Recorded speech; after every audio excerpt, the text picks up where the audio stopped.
Hello. So I'm not quite sure how you wanted this to be formatted.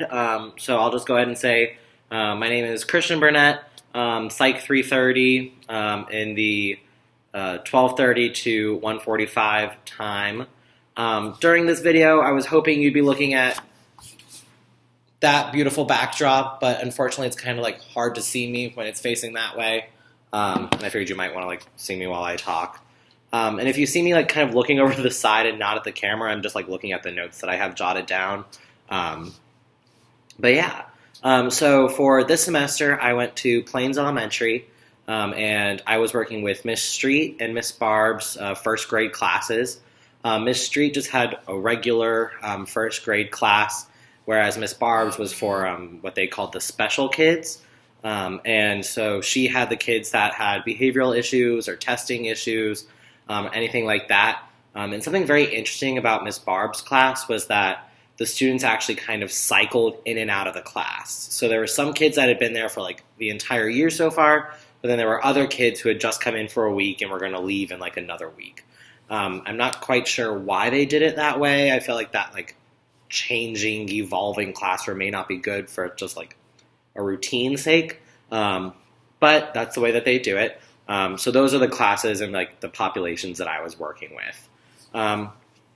But no, so something that kind of surprised me and was a challenging thing was that on my second day at Plains Elementary, a young student who, I'm just going to call her Anna just for confidentiality reasons, expressed to me that her mother was in jail and that her grandma only takes her to visit her mother if Anna has a green card for her behavior that day.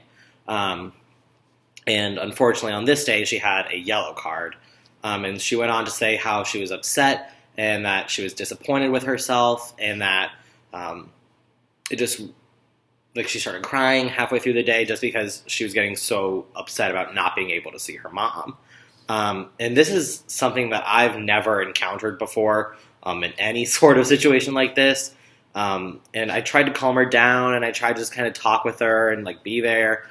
And I was just it's okay. It just means tomorrow you'll have to try extra hard to get a green card so you can go make up for your visit today or something like that.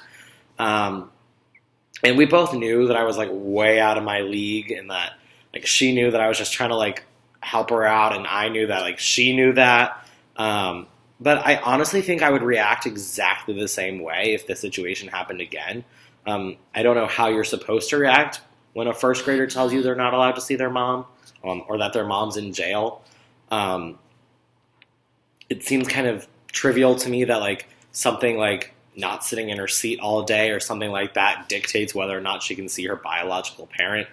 Obviously that attachment is already going to be a little strained. So I don't think it makes very much sense to put even more strain on it by having her have to behave accordingly in order to see something as fundamental as her own mother. But I just think it shows that I have a very compassionate drive for others. I hurt when other people hurt. Empathy has always been one of my main pillars, especially someone defenseless and someone who just kind of has to go with whatever people tell her to do, like a first grader does. I think it just shows that I have a very empathetic way of thinking and feeling towards other people. For the 5 things that I can see a direct correlation between what we talked about in class to what I saw at Plains Elementary, I would say the first one is self-efficacy. I said that, I believe that it was very cool to see the kids demonstrating something like self-efficacy or the different types of self-efficacy, so directly. If I took 2 kids and had them read the same book, one might see a hard word that they really haven't come across before and sit there for a couple of minutes and just sound it out, and then use context clues to figure out what it means, everything like that. But then you'd have another kid who would see the word that they don't recognize and just say help, I need help, what does it say, what does it mean, everything like that. You could directly see that some of the kids were getting super into it and exhibiting a high self-efficacy, and some were just showing a low self-efficacy, and that they just couldn't do it. The second topic that I think that I saw both in the classroom and at Plains would be extroversion and introversion. You could easily identify the kids who, anytime Miss Street or Miss Barb raised or asked a question, those students would raise their hands and they would be like jumping out of their seat almost to answer the question. And sometimes they got it right, sometimes they got it wrong. But then you also have some kids who never raised their hands, never asked a question. But when I was observing them in the classroom and they're filling out a worksheet that they were instructed to do, they're getting every single one right, and it's taking them like no time at all. They just don't want that public, like they don't want all the other kids looking at them or anything like that. And I think it's cool because from what I saw, at least in my classes, was that there was an even split between like extroverted and introverted kids. I just thought it was kind of cool to see it like play out literally so easily right there in the classroom. The third thing that I think that we talked about in class that kind of translates over are personality disorders. I'm pretty sure that one of the students, again for confidentiality reasons, I'll just call him Evan, had dependent personality disorder. He needed constant validation from both Miss Street and myself. He would often sit and not do the work to him unless one of us sat there and just like kept encouraging him and was just watching him do it, pretty much holding his hand throughout the process. He pretty much had to be told, "You're doing great," or "Wow, what a creative answer," or anything like that, like every minute for him to get through a worksheet. He just like needed that validation to know that like what he was doing was good at all times. And I don't know, again, like obviously I'm not a licensed clinician, but I think I would honestly either say it's some sort of like dependent personality disorder, or he just has very like ambivalent parents that are just not paying attention to anything that he does, and therefore he just needs that validation in the classroom from whoever he can get it from. The fourth thing that I think directly correlates would be actual versus ideal self and like that incongruence. On my first day in one of the classes, in Miss Barb's class, she said to me, "Watch out for Erica. She has a hard time with math and is a whiner." And I was just floored that a first grade teacher is already like labeling the kids being like whiner, bad at math, anything like that. One of the things I get very passionate about is education. And it just like really bummed me out that like and this woman's like 50 years old, like she knows better. And it's just like, it was just disheartening. But anyways, and so I'm pretty sure Erica has been told this before, or may have like overheard this or something like that, because she goes through the steps at how to solve a math problem, like the addition steps. She like uses her fingers, or she uses the counting blocks exactly right, and she counts them out, and she'll go 1, 2, 3, and just like count out the blocks. But then when you ask her like, okay, so what's the answer, she'll flub it. Like it's not the right answer. She's doing the entire thing right, but then she just messes up the answer. And to me, I was thinking like that has to be some sort of like congruence thing, because she has the teacher saying you're bad at math, but then she's getting the problem right, and she's like, well, that can't make sense. I'm supposed to be bad at math.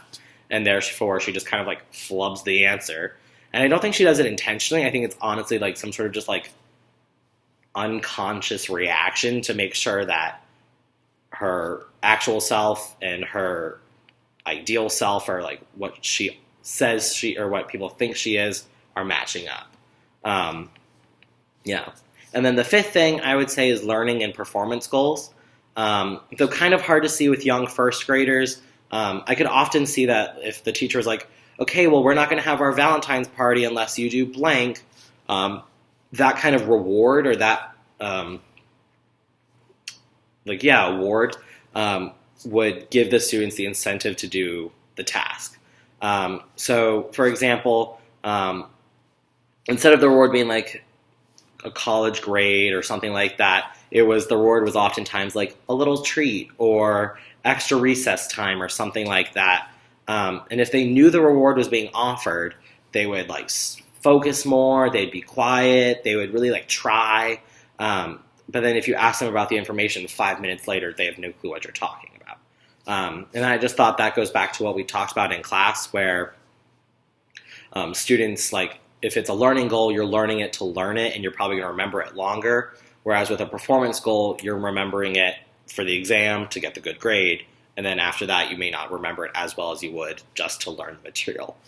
So I thought that was kind of a unique correlation between what we're learning in class and what was happening in the classroom at Plains as well.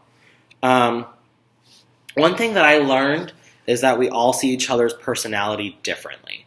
For example, anytime you had us shout out ideas in class and you would write them down on the little projector thing, we all took the question differently. Like sometimes some people would be like, oh, it's from this perspective. Like we're looking at the tail of the elephant and we're looking at the trunk of the elephant. So it's just kind of a different mindset depending on the person.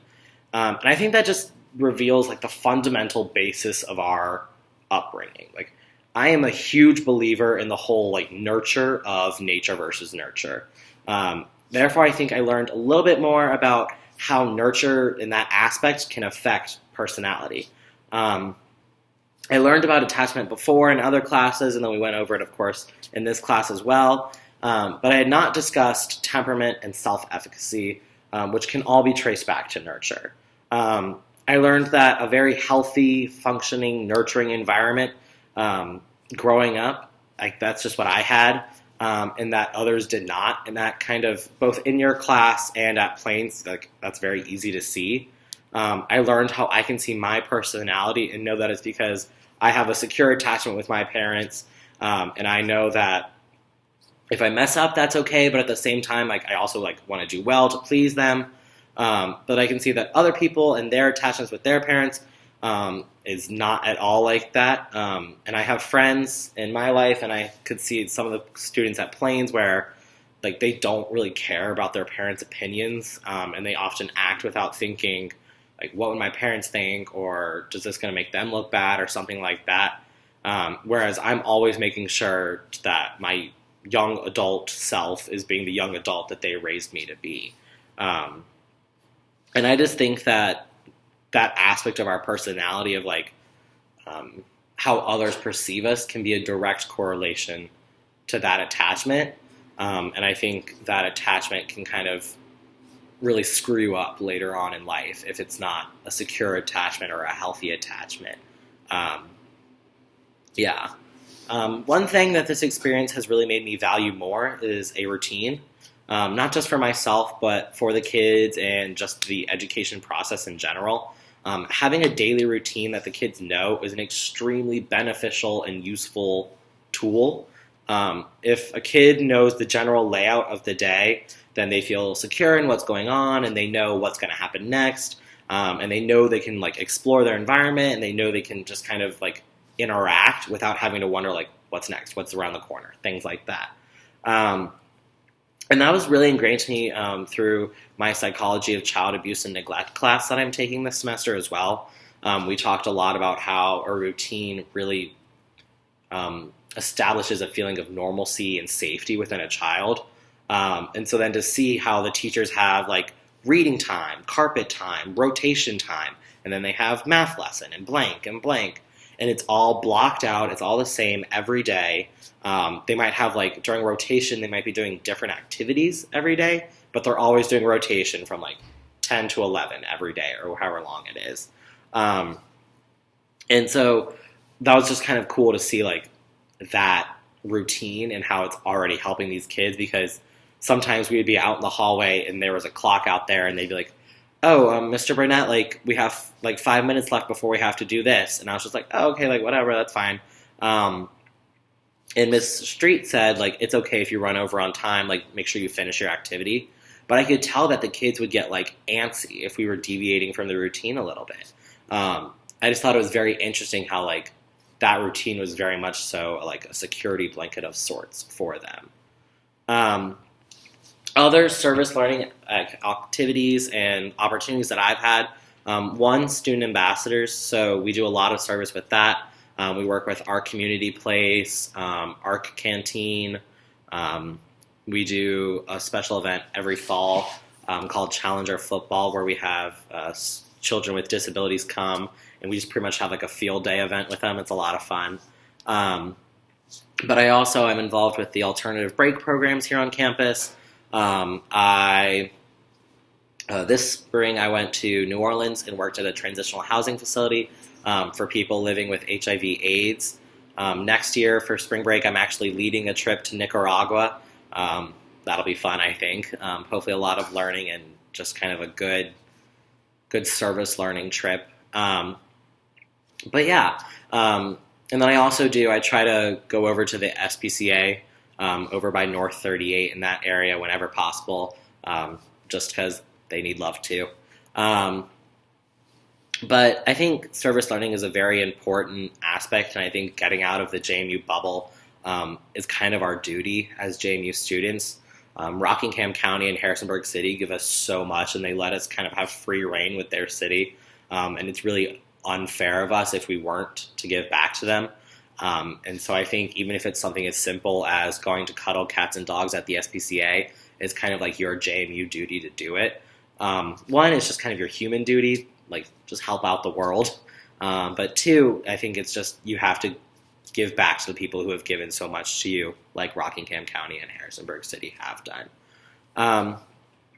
Something that I really learned with this particular service learning opportunity is that not all people are the same. Even from a young age, you can tell a difference in people.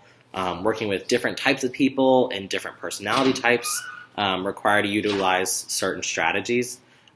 So, for example, an introverted kid may not learn the most material from a fun, like, group work project. And I think this will carry over to my hopeful future career as a clinical psychologist, just knowing, like, how to work with different people and picking up on those differences. Differences can kind of help you make sure you're providing, like, the best care possible for each client. No one particular experience really stands out to me as being shocking or anything like that. And I do think that's because of the routine that the teachers have established. So, like, the kids knew what was happening. I knew what was happening. There were no, like, shocking events, like nobody, like, lost a tooth in the middle of class or anything. Everything just went very smoothly and calmly. No real big, like, impactful, like, surprising moment.